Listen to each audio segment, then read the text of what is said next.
Dans les quartiers les plus en difficulté, on le sait très bien, il y a aujourd'hui des délits dont la réponse n'est que pénale. La détention de stupéfiants.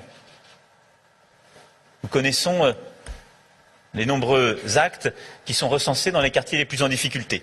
C'est totalement pénalisé, ça finit devant le juge.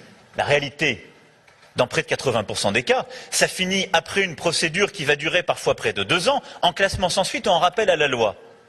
Mais le lendemain, où celui qui détenait les stupéfiants est pris, il est sur le terrain. Ce qui est démotivant pour les policiers, ce qui est désespérant pour les habitants qui ont assisté à la scène, et ce qui n'a aucune vertu, je dirais, éducative pour celui qui a commis cet acte. Je veux qu'on puisse simplifier les choses en ayant la possibilité donnée à nos forces de l'ordre de répondre par une amende immédiate. Et des procédures comparables à ce que l'on fait aujourd'hui pour les délits routiers.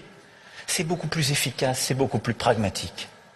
Et cela désengorgera les tribunaux qui aujourd'hui croulent sous des procédures de moindre importance, là où la délinquance est déjà trop élevée. Et je veux aussi qu'on donne à ces forces de police, à cette sécurité du quotidien, de nouveaux moyens comme la possibilité, sous le contrôle du juge, d'éloigner du territoire pendant une période donnée des jeunes dont on sait qu'ils produisent des nuisances et rendent la vie des quartiers insupportable. Aujourd'hui, s'ils ne sont pas pris en flagrant délit, des délinquants, lorsqu'ils agissent dans les quartiers, ne sont pas arrêtés. Il n'y a pas de réponse, ce qui est là aussi désespérant.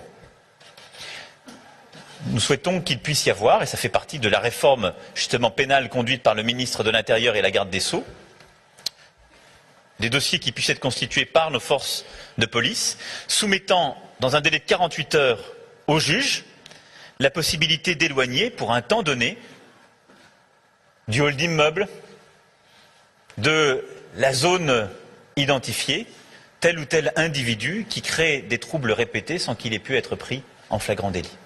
Cette capacité de recréer le calme, de recréer l'ordre républicain dans nos quartiers est indispensable si on veut recréer la crédibilité de la République pour celles et ceux qui y vivent.